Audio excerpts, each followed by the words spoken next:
Hi lovelies! So we are continuing on this month of February in looking at our sense doors, or the sensations, or the sensorial system. And last week we looked at the eyes, and I gave you some eye yoga, some gross movement, some physical exercises, and an eye meditation that you could do.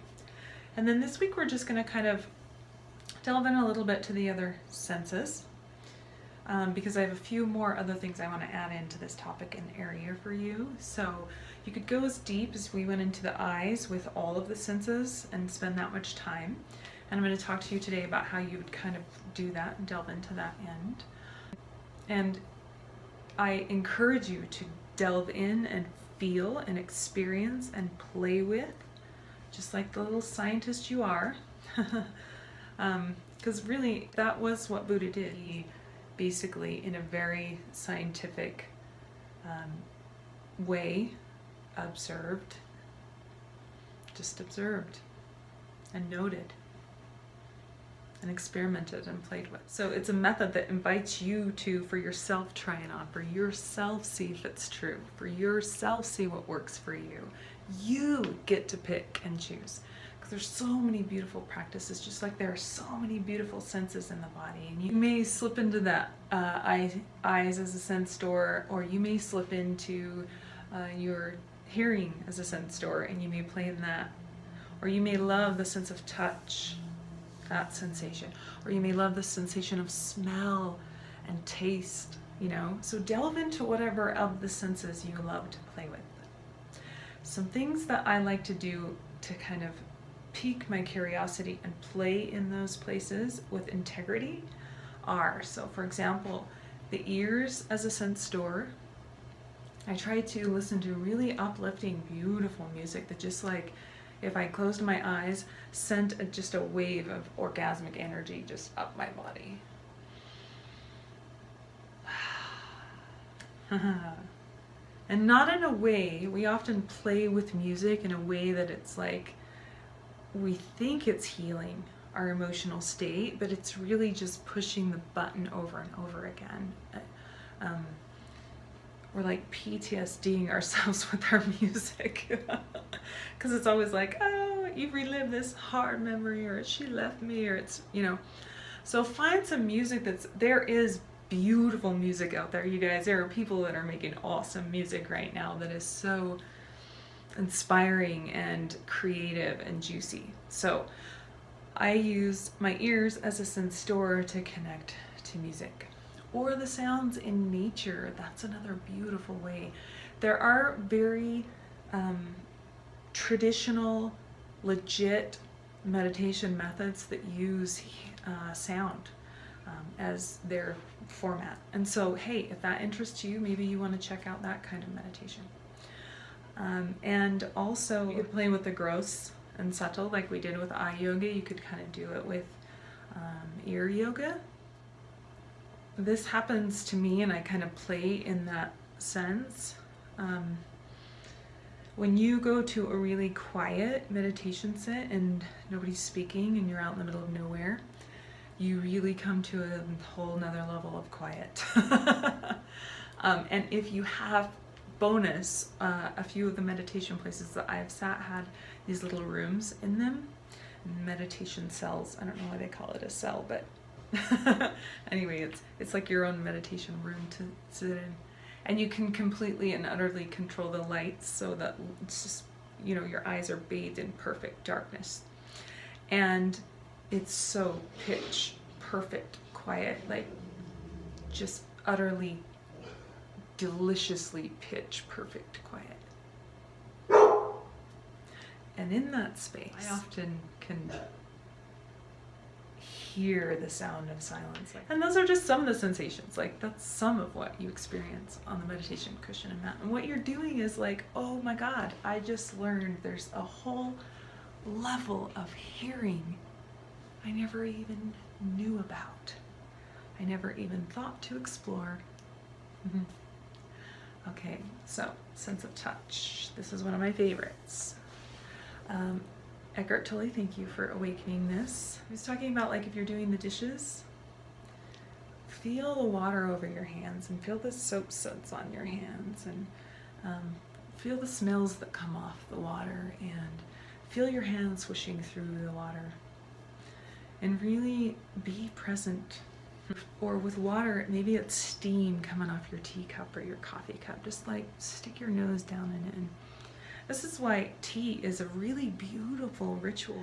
It was a way to just slow down and sip your tea slowly, pick your flavor, feel the warmth of the cup, the mug in your hand, experiencing it. You're noticing I'm describing all of these things, you guys, in a very yin way, because that's the yin way. Yang way is more results oriented, or like I'm getting shit done oriented, and yin is more experiential, experience oriented.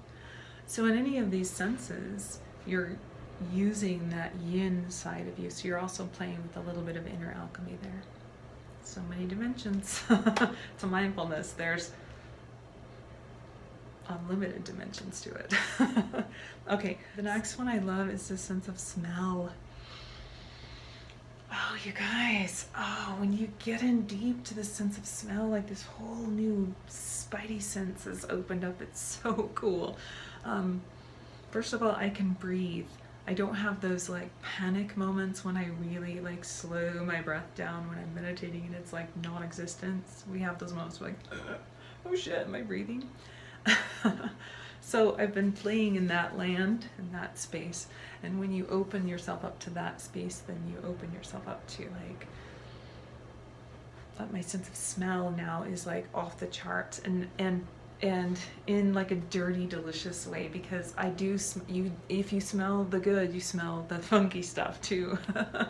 Like I can smell so many other ranges, like heat coming off things and mold, and you start to put vegetables and stuff up to your nose, and you start to sense and feel where they're at in their cycle of like rotting away and dying, and how rich and lusciously resourceful they are or not. And you smell your lover, your partner on a whole nother level. I was reading that book, I think it was like Sex at Dawn or something, and he was talking about pheromones. Oh, and how important it was because women got on birth control and it blocked their normal, natural pheromone sensorial system. Speaking about sense system. And they would actually pick partners that they weren't compatible with, they were saying, then they'd go to want to get pregnant with that partner, and they'd get off the pill, and then there would be like, wait a minute, you smell different. There's something huge to that, you guys. Although I appreciate all those smells, like I love to just dig my nose in, and even like sometimes I'll be sitting and meditating and I'll be like, God, I really need to take out the garbage, but it's not like, it's like this subtle smell and it just wafts in. I know that's so crazy to say this, but it is so cool. And that sense of smell, to like dig your nose into, into the kitchen set of spices, into your cooking, it brought a whole nother dimension to my cooking, because I was like, oh, I can smell at a different level. But that's our sense of taste comes up through the nose. So, and then speaking of the next sense, the sense of taste, oh, you guys, so many cool things happen there when you play in that range, in that land. When you start to play with a sense of taste, you start to realize a few really cool things about taste. You can stay in this range of taste where you feel the sensation of texture, and you feel the sensation of moisture, and you feel the sweet and the spicy and the acidic or sour, and you feel it on the sides of your tongue, and you start to get to know what you like. You like your own taste buds, And then you start to feel the sense of like when you overeat, you slow down and savor your food, and you really taste it. You get so satiated and satisfied and filled up that you're like, I can walk away from the table and not have to eat so much. And it's easy to just start noticing it, like with the little things, like with the French fries. When you eat the French fries and you're like, I know this is like completely scientifically created to hit all those taste buds in my body, but it's like so empty, and it's like this delicious goodness thing I want to eat, but it's so naughty, it's so toxic for me. To honestly sit with that. And I'm a shit show still. So I'm not saying I don't eat the French fries.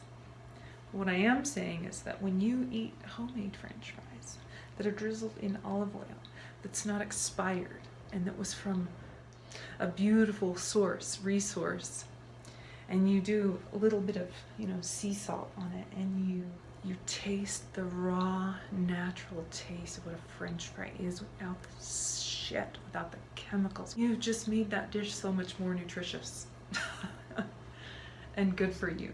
And you've probably bought the potatoes from a local source, so maybe you've met a farmer and reached out that way and connected to that.